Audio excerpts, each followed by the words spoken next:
literally took a bite and then I was like, I should film it.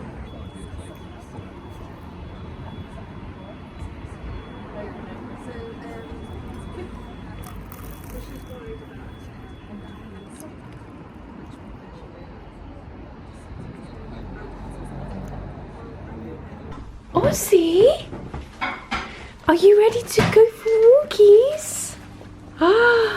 Oh my goodness.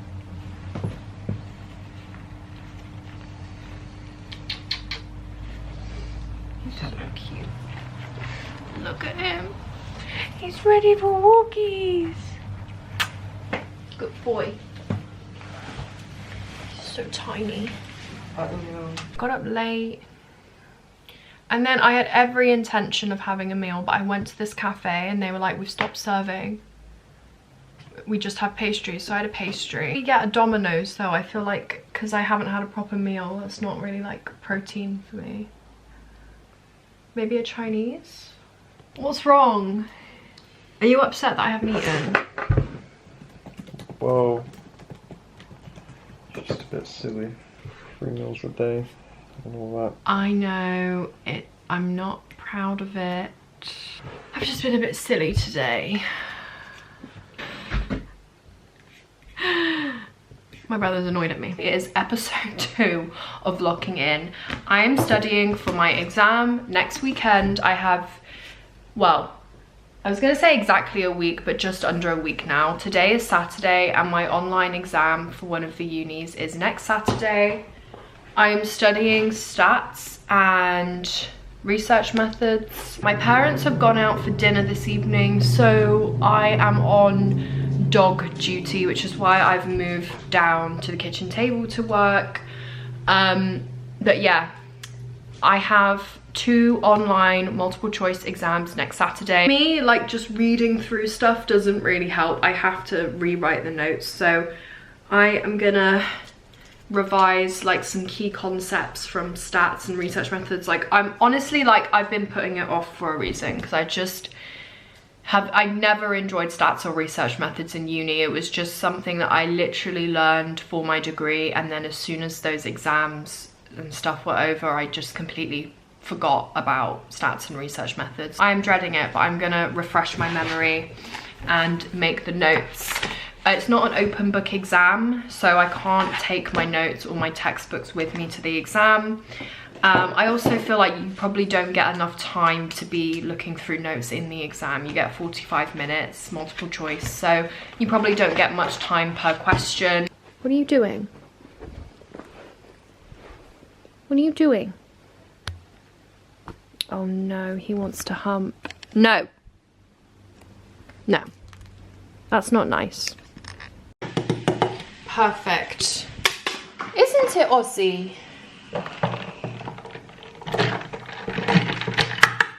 Okay.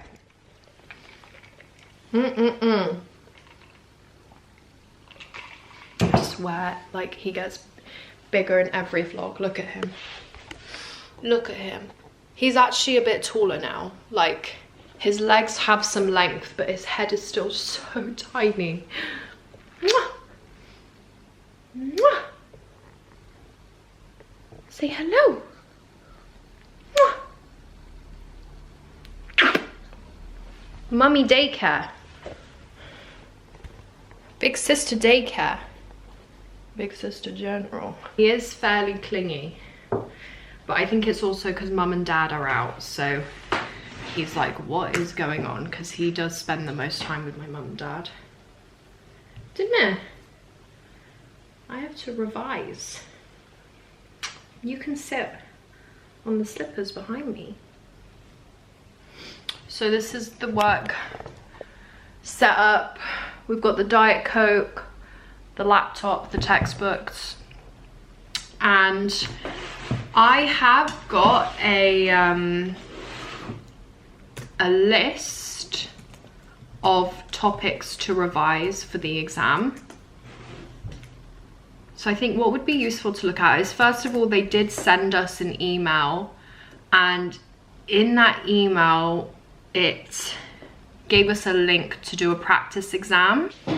It's not for playing. This is to dry you when you come inside, okay? Do you want to go outside? Go on then. Honestly, guys, I feel like a mother. He is genuinely wilding. Like, you know how they say like poodles are crazy? Okay, this is the Gabby Petito documentary. So we're taking a break before we've even really started because food got here. Hey!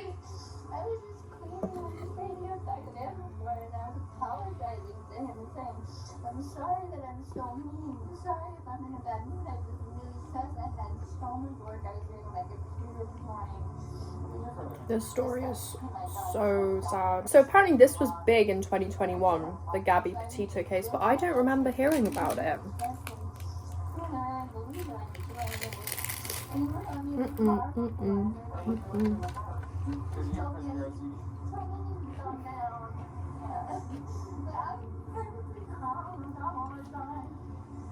Why don't we do this? Why don't I sit you down in the backseat of my car? You're not in any trouble, okay? I'm not going to be putting handcuffs on you. You obviously don't have any weapons.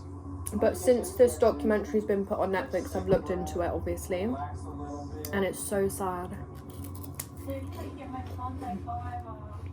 Poor girl.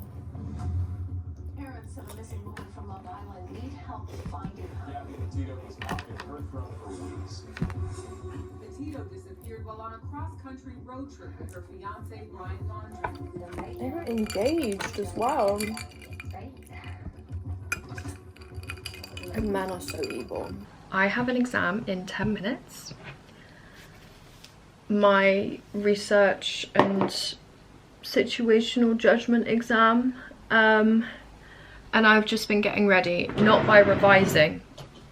I just find that you can only revise so much, and then when it's right before the exam or the interview, like, your brain isn't going to absorb anything else. So I just focus on trying to make myself feel like put together, good. So I had a shower, gave myself like a little blowout, and put on some makeup. Yeah, I'm nervous. I'm really nervous for this exam. It's so out of my comfort zone. I've only got 10 minutes, so I will give my full thoughts on the exam whilst not breaking any rules about saying what's in it after the exam. But I basically do feel like it's a bit of a unfair test. I don't know, I just don't really understand. With pre-selection tests, I understand the logic of like, you have so many applicants and you want to filter people out. But I feel like the test should be reflective of what you're expected to do on the course. And I just don't think we're expected to know this research and stat stuff off by heart as a trainee or when we're qualified. So, but it is what it is. As I said, I can't revise anymore. I just need to try my best and hope that it's enough. For revision, I got these two textbooks. I recommend these textbooks actually. I found that it was a really good way for me to refresh my memory of stats and research methods, which has been very suppressed because I haven't really done it since undergrad, which I graduated in 2019. So I basically read through these. It helped me understand the key concepts again, and I made some notes, and I did some practice questions as well. So I'm hoping that that's enough to know the answers to some of the questions. We'll see. We will see. Yeah, I'm joining the Zoom call in 5 minutes, so I'm gonna go to make sure I've gone to the toilet and stuff, because I don't know if you're allowed a toilet break between the two tests. One's research methods and stats, and one is clinical situational judgment task. Kind of like scenario-based questions, which I do feel more confident for. So I was literally in bed editing this vlog and I realized I never gave a follow-up to how my exams went. So I'm gonna give an update now. So I did my online exams in that previous clip and it went okay. It was definitely a difficult test, but from my understanding, I think everyone would have found that stats and research methods test hard. So if everyone found it hard, then everyone's average score is going to be low, if that makes sense. And the way that this course works is that I think the top 50% get invited for interview. And then the second test was the situational judgment task. So these are scenario-based questions, and then you rate your response to them. And by the way, I can't say like exactly what came up in the test because they said that we're not allowed to do that. But so I can't say like what stats and research methods came up. But for the clinical situational judgment task, I can just say that they were basically scenarios that you might come across as a trainee, like clinical scenarios with patients or with your colleagues.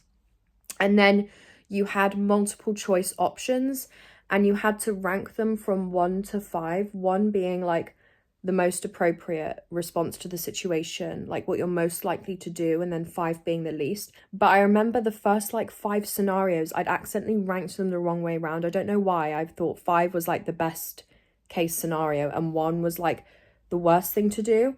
So I had to go back through and like reverse score them. That was a bit of a stress.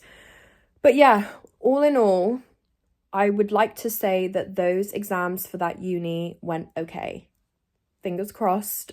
There's nothing I can do now until we get back the results. Then I did another one for Exeter, which is one of my other 4 unis that I applied for.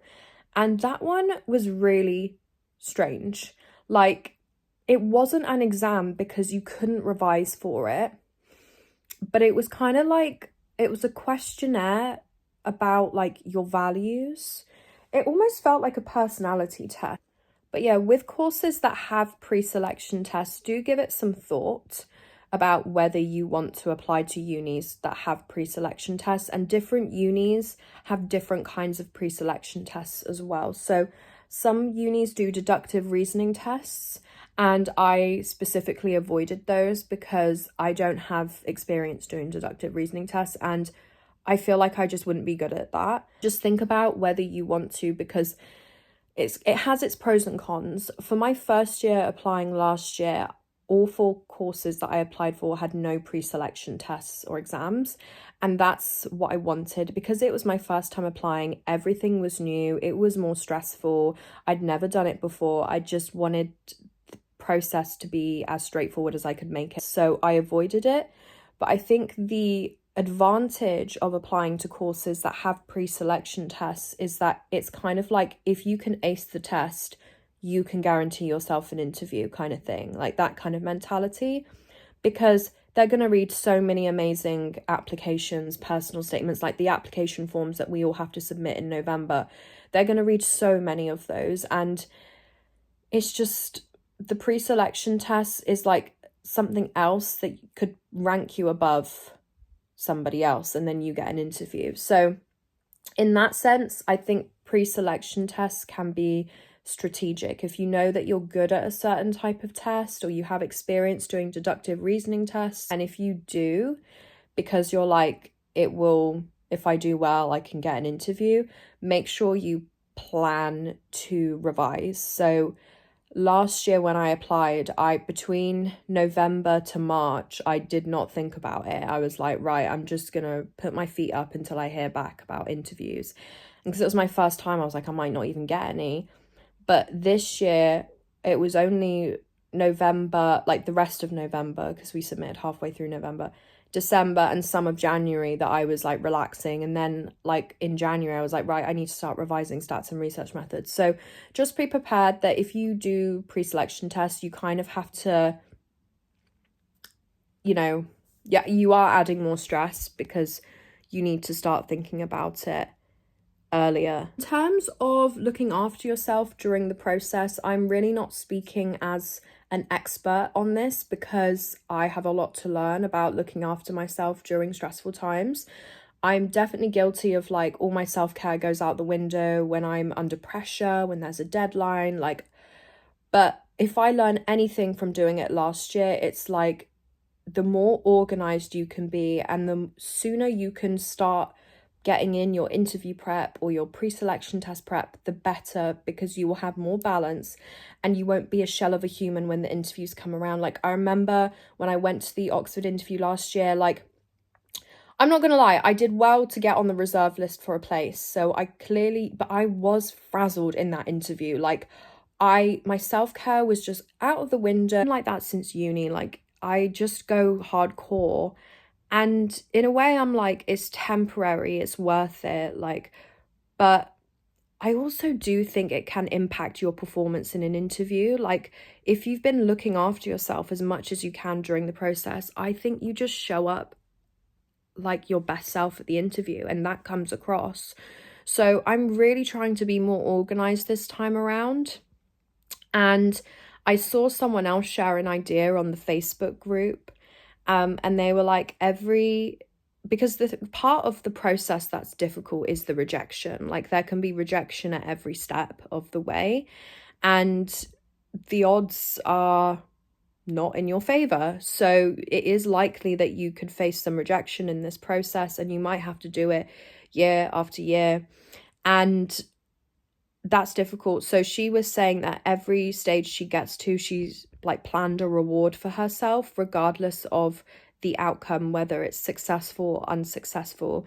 And the further she gets along in the process, the bigger the reward is. And I was like, that is a really good idea. Maybe I should implement that. In terms of next steps, so by the 14th of March, everyone would have heard back from all of their uni options. From the 10th to the 14th, that week is going to be quite anxiety inducing because that's the week you know that all of your unis are going to get back to you about whether or not they're offering you an interview. So that is kind of the next step, is waiting to hear back. It is quite nerve-wracking.